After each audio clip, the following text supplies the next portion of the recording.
Okay guys, so today I want to teach you how to do a HUD-1. I have a lot of agents ask me on how to complete a HUD-1 correctly. So hopefully this will be a good guide for you. This should answer most of your questions. So the easiest parts in this form to fill out are going to be the client's information. So if you look here where my mouse is, you're going to have to put in the borrower. Now if you're working a short sale, don't let borrower confuse you, because when you're filling out paperwork during a short sale, borrower is your seller. But this time around, when you're filling out the HUD-1, the borrower is actually the buyer. So in this case, the person's name is Jamie, and I'm copying right from down where it says the seller. This is going to be your client, the one you're possibly doing a short sale for. And in this case, it's our client 1, and down to Hampton Street, Linden, New Jersey. Okay. Now here where it says the name and address of lender, if you know it, great. If you don't, you can leave it blank, or you can put in buyer's banker or buyer's mortgage company, whatever you guys want. Here where it says the property location, sometimes it is or sometimes it's not the same as the seller's location. In this case it is. So we have to settlement agent. If we don't know who the settlement agent is going to be, we can always put buyer's attorney, because usually that's who does the settlements, or the buyer's title company.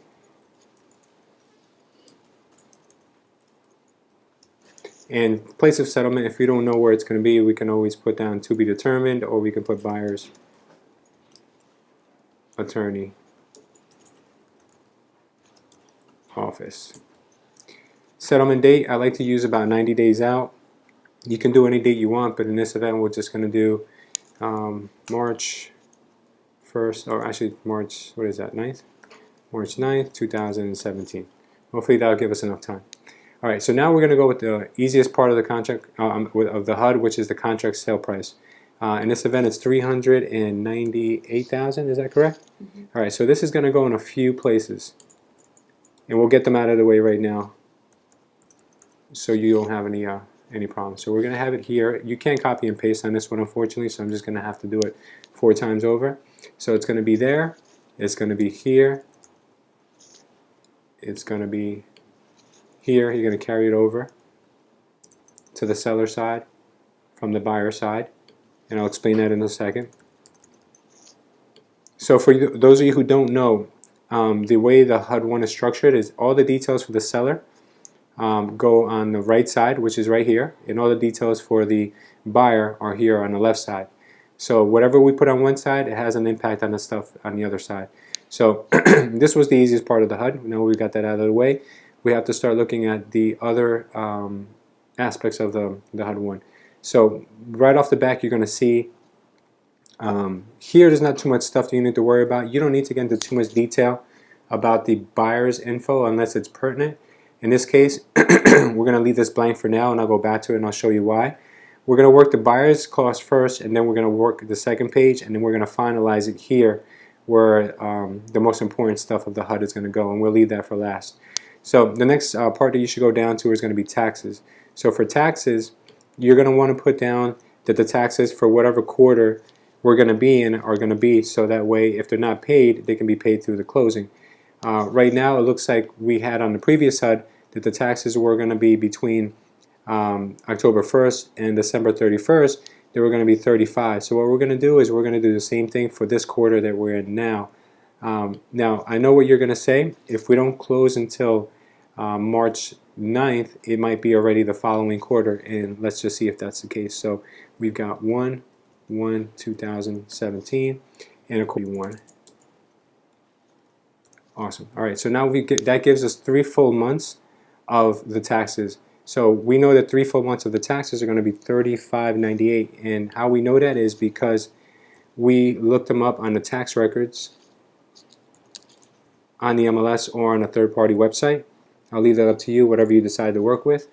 We'll just carry that over here as well. $35.98, and we'll carry over the dates as well.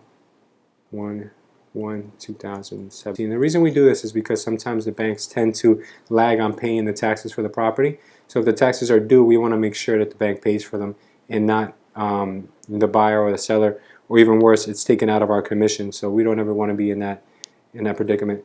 All right, so now what we're going to do is we're going to tally these numbers. Now normally, if these were the only expenses that we would have to see, this is gonna give you a real easy number to figure out. But in this event, you're not going to see this too often. Maybe 1 out of every 50 transactions will be like this. There's a mortgage on a property that is a second mortgage that the bank doesn't want to pay. The first position bank doesn't want to pay the full amount, so the buyer has agreed to contribute $3,000 towards that second mortgage in order for it to be cleared. Now I'll explain this to you a little bit more. So I'm going to put this in here first, and then I'll explain it. Contribution to second mortgage. All right, and that's going to be $3,000 that they're willing to pay. All right, so what that tells us is that the first mortgage company said we'll only pay $3,000 towards your $6,000 payoff. Now that money's going to have to come from somewhere. So in this case, the buyer did decide to put in the difference. So on a HUD-1, we have to reflect that here. So that's going to change our number as we go down. So what we're gonna see here is that on line 220, where it says total paid for or by borrower, this is going to be this as 0, just in case it's not going to be paid before. So then here we're going to put 0, and then here we'll make it 401 again. All right, so let me repeat that to you guys. This line here says total that's been paid for or by or for the borrower. If they haven't paid it yet, let's leave it at 0 just to be safe. And then line 301, where it says total amount due from the borrower, is going to be 401. If there was no contribution, this would have been just the 398. So it's the 398 plus the 3,000. So line 302 basically wants you to put whatever was in line 220, so that's simple enough. That's 0 and then 0 again.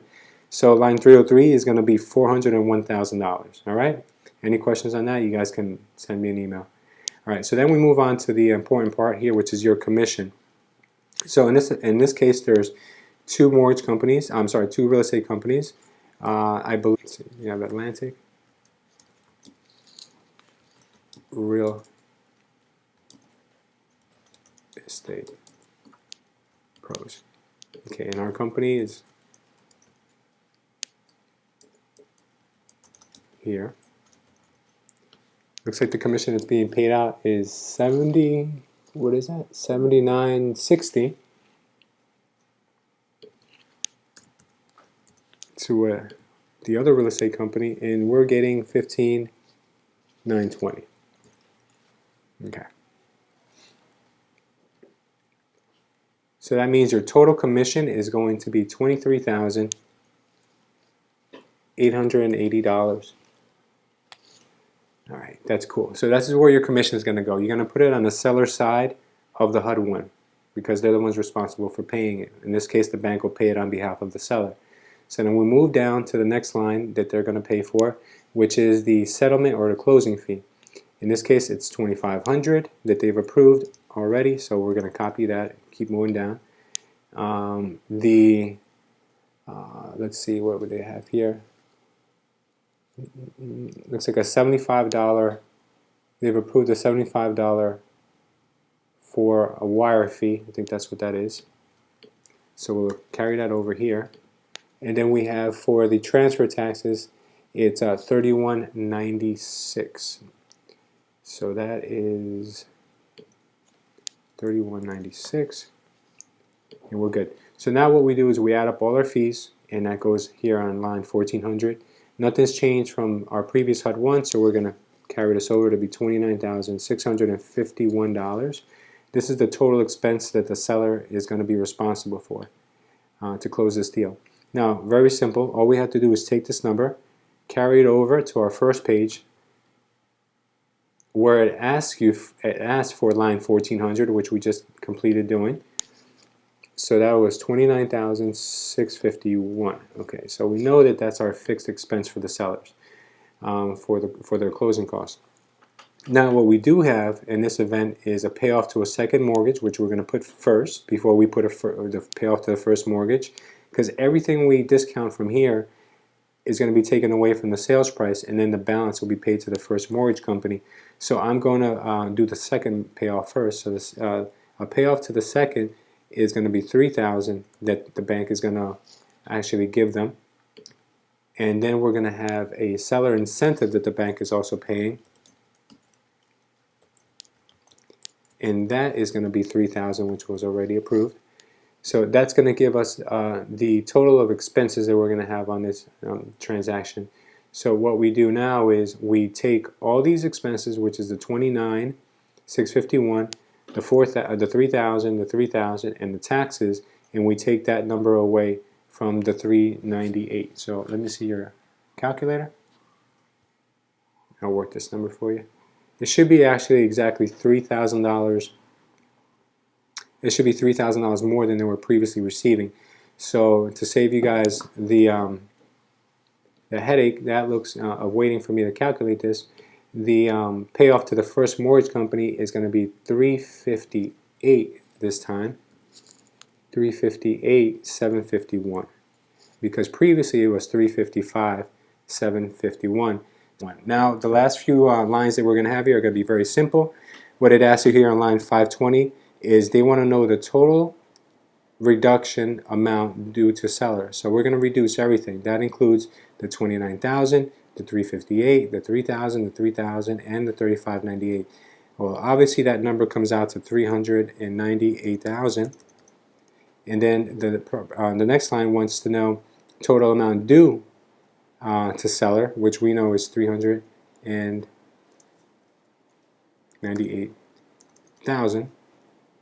And they want to know less reductions in amount to seller. So what reductions we have are the same here as line 520. So this goes here, $398,000.